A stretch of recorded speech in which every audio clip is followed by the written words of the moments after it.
In the heart of Los Angeles stands a building where people vanished, died without explanation, and left behind stories darker than the city ever dared to admit. The Cecil Hotel opened in 1927 as a glamorous stop for travelers, quickly descended into a place where death became a frequent visitor. Serial killers lived here. Bodies were found under mysterious circumstances. And sometimes, all that remained were traces. Strange, chilling, impossible to explain. This is the hotel that became the symbol of Los Angeles' darkest secrets. An address the city tried to forget. But the Cecil never forgets anyone. In the early 1920s, Los Angeles was experiencing rapid growth. The city had become a magnet for businessmen, aspiring actors, and travelers searching for opportunity. Amid this booming economy, three investors, William Bankers, George Dorsey, and Robert Schopp, decided to build a hotel that would symbolize prosperity, stability, and elegance. In 1924, construction began on what would become the Cecil Hotel. After 3 years of work, a 14-story building with nearly 600 rooms rose along Main Street, complete with marble floors, stained glass details, red carpets, and amenities designed for the respectable middle and upper class. At the time of its opening in 1927, the Cecil was considered one of the most modern hotels in downtown Los Angeles. It offered a spacious lobby, a full-service restaurant, a writing room, and well-appointed guest rooms that matched the expectations of a growing metropolis. Newspapers described the hotel as a new landmark for a rising city. But despite the grand opening, there were already unease and subtle concerns among early staff. Workers later recalled elevators malfunctioning for no clear reason, unexpected drafts sweeping through sealed hallways, and locked doors that appeared tampered with, even when untouched. These incidents were dismissed as technical imperfections of a new building or simple inexperience. Yet they kept happening.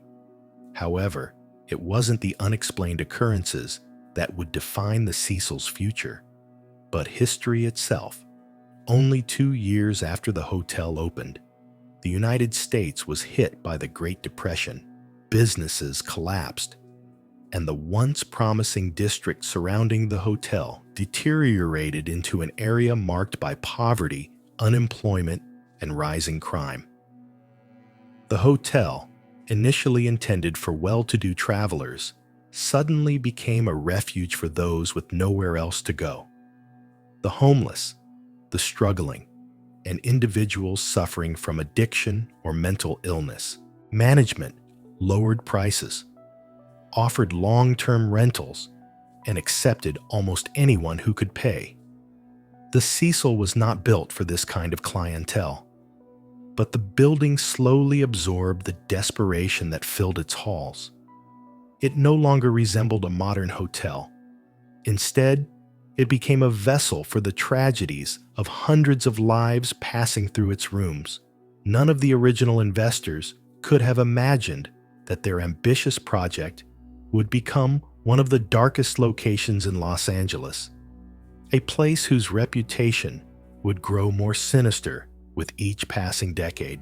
After its grand opening in 1927, the Cecil Hotel enjoyed only a brief period of stability and promise. For a few years, it functioned exactly as its founders intended, a modern, respectable hotel serving travelers and business guests. But this prosperity would prove short-lived. In 1929, the stock market crashed, triggering the Great Depression and reshaping the country in ways no one had anticipated. Los Angeles, once a city of opportunity, was suddenly overwhelmed by unemployment, homelessness, and economic despair. The neighborhood around the hotel quickly deteriorated, eventually becoming what is now known as Skid Row, an area marked by poverty and instability. As the surrounding district changed, the Cecil was forced to change with it. To remain operational, the management drastically lowered room prices. The hotel began accepting long-term residents, individuals who needed a cheap place to stay rather than travelers passing through. Over time, the Cecil shifted from a hotel for visitors to a building filled with permanent tenants. Formerly grand hallways now hosted people who had nowhere else to go. The lobby, once designed for businessmen and tourists, became a refuge for the displaced, the mentally ill, and the struggling. With this shift came a change in the hotel's atmosphere. Initially, the incidents were minor: fights, thefts, and disturbances typical for an area in decline. But by the early 1930s, the situation grew noticeably darker. The first suicides were recorded only a few years after the Depression began. Residents jumped from upper floors, left brief notes, or offered no explanation at all. Police reports became routine. Another body found in a room, another death, ruled as an act of desperation. To the authorities, these were tragic but unsurprising consequences of the times. To the hotel, they marked the beginning of a pattern that would haunt it for decades. Gradually, the Cecil gained a reputation as an unlucky and troubled place. Locals avoided walking near it. Newspapers occasionally mentioned another incident, but coverage remained brief, overshadowed by the city's broader struggles. Meanwhile, the hotel staff tried to maintain a sense of order, but the building seemed to absorb the despair surrounding it. Its once shining interior took on a colder, heavier presence.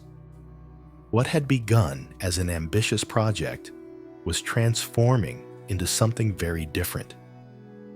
A structure that collected tragedies, one life at a time. It was during these years that the Cecil first earned the dark reputation that would grow more ominous with every passing decade. The 1930s became the decade when isolated tragedies at the Cecil Hotel turned into a pattern. As the building shifted from a respectable establishment to a refuge for people with nowhere else to go, the number of unexplained deaths began to rise. This was the period when the Cecil first earned its chilling reputation, a place where death seemed to arrive with disturbing regularity. In 1931, the first documented death occurred when a man named W.K. Norton was found in his room after poisoning himself. A year later, another guest, Benjamin Dodick, was discovered dead from a self-inflicted gunshot wound. Police records from this period show an unmistakable trend. Many of those who checked into the Cecil came already burdened by severe depression, homelessness, or personal crisis. The tragedies continued. In 1934, former Army Medical Sergeant Louis D. Borden was found hanged in his room. In 1937, 25-year-old Grace Magro jumped from the 9th floor. In 1938, the body of Roy Thompson was discovered after he leapt from the hotel roof. These deaths, once rare, began to occur so frequently that the police stopped treating them as unusual cases. A suicide at the Cecil became an event that barely made the news. As the years passed, the atmosphere surrounding the building grew heavier. Locals began whispering that the hotel was cursed, that it somehow pulled people toward despair. Newspapers rarely devoted more than a few lines to each incident. Another jumper, or another room tragedy, and the public moved on quickly. But behind the scenes, law enforcement officers and hotel staff noticed unsettling similarities. Many victims were not long-term residents. A significant number checked in only days, sometimes hours before their deaths. This pattern fed rumors that the hotel exerted a psychological weight on vulnerable guests. Skid Row was already a place of poverty, addiction, and trauma. Yet the Cecil seemed to concentrate those conditions into something darker. Even without supernatural explanations, the hotel had become a magnet for tragedy. By the late 1930s, the Cecil was no longer viewed simply as a troubled building. It had become a place where journalists and police officers approached with caution, aware of its growing death toll. And although every case was officially attributed to mental health struggles or desperate circumstances, the hotel's sinister reputation firmly took root during this era, one that would only intensify in the decades to come. By the second half of the 20th century, the Cecil Hotel had transformed from a place of social decline into something far more disturbing. During these years, it became what journalists would later describe as a haven for predators. Two of America's most infamous serial killers were connected to the hotel, cementing its reputation as a place where darkness found refuge. The first was Richard Ramirez, better known as the Night Stalker. In 1985, Ramirez terrorized California with a string of brutal murders, assaults, and home invasions that kept entire neighborhoods living in fear. After committing his crimes, he frequently returned to the Cecil, where he stayed on an upper floor. Witnesses later recalled seeing him enter the hotel barefoot, wearing blood-stained clothing, and walking casually through the lobby without raising suspicion. At the time, the Cecil was so neglected and chaotic that such behavior barely attracted attention. Police would later confirm his connection to the hotel, describing it as a place he used to disappear after each attack. The second was Johann Jack Unterweger, an Austrian journalist and serial killer who lived at the Cecil in 1991. He arrived in Los Angeles claiming to be researching prostitution and crime, but soon after, several women in the area went missing.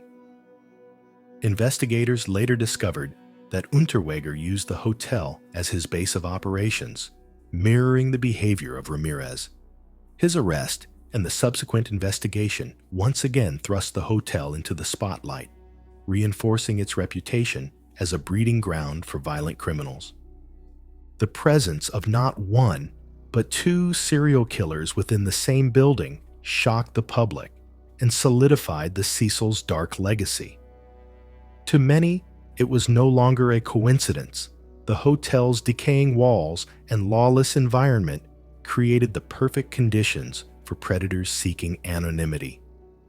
Residents of the surrounding neighborhood began avoiding the building entirely, while police labeled it a hotspot for violent crime. What might have been dismissed as tragic bad luck instead became a defining part of the Cecil's identity. This was not just a place where tragedies occurred. It was a place that seemed to attract those who created them. Despite the violence and countless deaths associated with the Cecil Hotel, only long-term residents truly understood the atmosphere inside the building. It was they who began reporting strange, unsettling events that defied logical explanation. During the 1970s and 1980s, the hotel was home to people from all walks of life: the homeless, laborers, migrants, retirees, and those who had simply run out of options. Many of them were not inclined to believe in the supernatural, yet their experiences were strikingly similar. One of the most common complaints involved footsteps in empty hallways. Residents claimed they often heard slow, deliberate steps late at night, usually stopping right outside their doors, as if someone were standing there listening. But whenever they opened the door, the hallway was empty. These footsteps were most frequently reported around 3 in the morning, a time some residents began calling the hotel's hour. Others described voices that echoed through the ventilation shafts. Sometimes they sounded like short, sharp phrases. Other times, they resembled a faint, almost indistinguishable whisper. Staff members suggested it might have been sound traveling between floors, but many residents insisted the voices were too close, as if someone was speaking from the opposite side of the wall. Several guests also reported doors opening and closing on their own during the night. Light bulbs frequently burned out immediately after being replaced, and televisions turned on without anyone touching them. There were also cases where residents found their belongings moved or rearranged, even though no one else had access to their rooms. Perhaps the most disturbing were the accounts of a shadow figure seen in the hallways and on the staircases. Witnesses all described the same thing: a tall, extremely thin silhouette standing motionless before disappearing within seconds once someone looked directly at it. These sightings were reported in different parts of the building by people who had never met each other. None of these incidents were officially documented by the police or acknowledged by hotel management. Yet these stories created a mythology around the Cecil, adding a deeper layer of darkness to the already grim history of deaths and crimes. The hotel was no longer merely a site of tragedy. It had become a place where many were convinced they were never truly alone. In January 2013, the Cecil Hotel once again became the focus of worldwide attention. Elisa Lam, a 21-year-old Canadian student traveling along the West Coast, checked into the hotel for a short stay.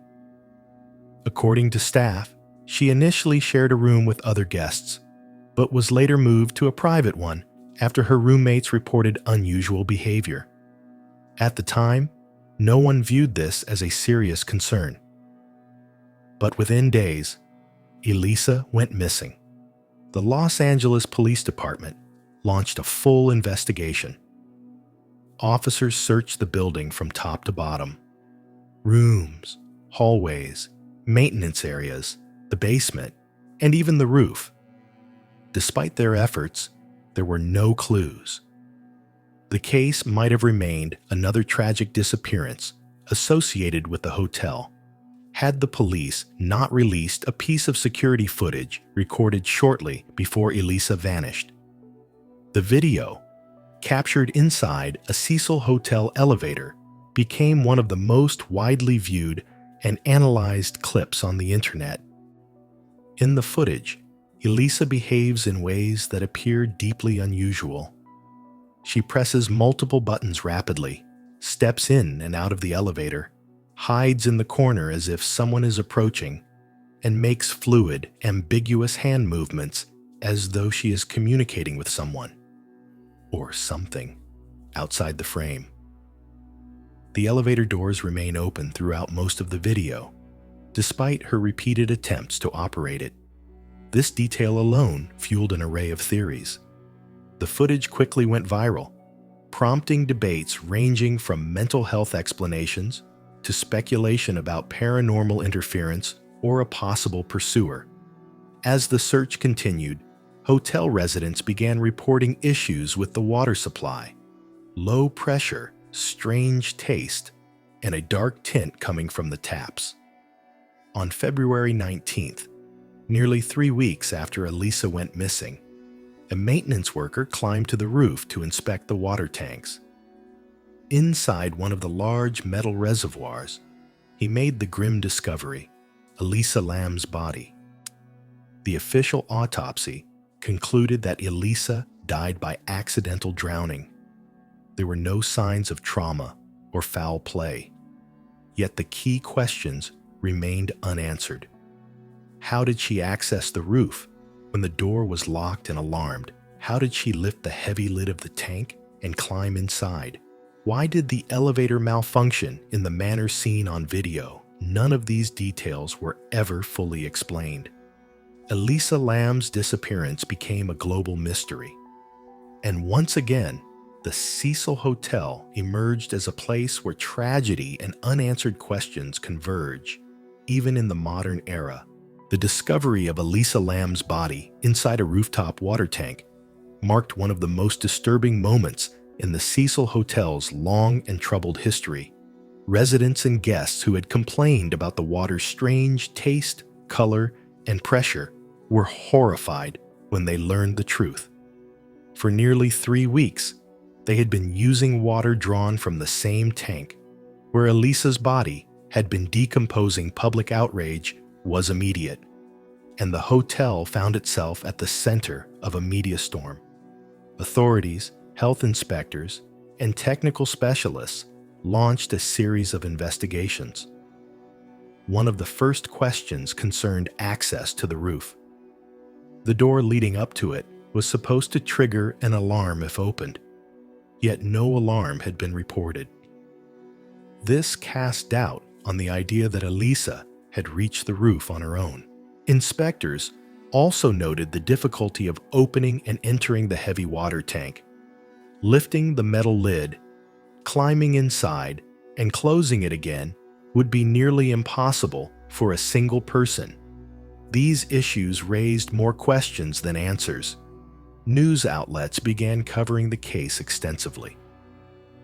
Television programs featured criminologists, former detectives, elevator technicians, and forensic specialists who analyzed every frame of the infamous elevator video online communities, especially those focused on true crime and the paranormal, developed dozens of theories: hidden foul play, a possible cover-up, or even supernatural involvement. None of these theories were conclusively proven, but each one added another layer of intrigue to the case. In the aftermath, the city of Los Angeles ordered independent inspections of the hotel's safety and security systems. Parts of the Cecil were temporarily closed. The management company released statements describing the incident as an accident, but skepticism continued to grow. For many, the circumstances surrounding Elisa's death were too unusual, too inconsistent, and too deeply connected to the hotel's troubled environment. Despite the official autopsy ruling the death accidental, the case remained a mystery that extended beyond the boundaries of a typical criminal investigation. It highlighted long-standing issues of neglect, poor oversight, and the chaotic conditions that had defined the Cecil for decades. And more importantly, it reinforced the sense that the hotel was a place where tragedy was not a matter of chance, but something deeply rooted. The story of Elisa Lam became a symbol of the Cecil Hotel's darkest legacy, ensuring that the building would forever be remembered as one of America's most unsettling locations. After the tragedy involving Elisa Lam, the Cecil Hotel entered a new chapter in its long and troubled history. Public pressure grew rapidly. There were calls for independent inspections, stricter safety regulations, and a complete reevaluation of how the building was managed. Yet, despite the outrage, the hotel continued operating. In time, new owners announced a large-scale renovation and an attempt to distance the property from its notorious past, a past shaped by decades of death, violence, and unanswered questions. In 2014, the hotel was officially rebranded as Stay on Main, an effort to attract younger travelers and budget-conscious guests. It was marketed as a modern, affordable hybrid of hotel and hostel, with a brighter image and renovated rooms. But rebranding could not erase the truth people already carried in their minds. Locals still called it the Cecil. Tourists still came to see the infamous hotel. Online communities continued to discuss its history, from the suicides of the 1930s to the serial killers of the 1980s and the mystery of Elisa Lam. The building's reputation had become too deeply rooted to be replaced with a new logo and a fresh coat of paint. Efforts to modernize the property were overshadowed by constant reminders from the media. Bloggers, journalists, documentary filmmakers all returned to the same stories, the same floors, the same unanswered questions, even after the hotel closed again in 2017 for further redevelopment and was partially converted into affordable housing. Its dark legacy remained. The walls had seen too much, and the public had not forgotten. In 2021, a Netflix documentary series reignited worldwide interest in the hotel. Cecil became once again a symbol of urban darkness, a place where tragedy seemed to repeat itself, no matter how many times the building was renovated or renamed.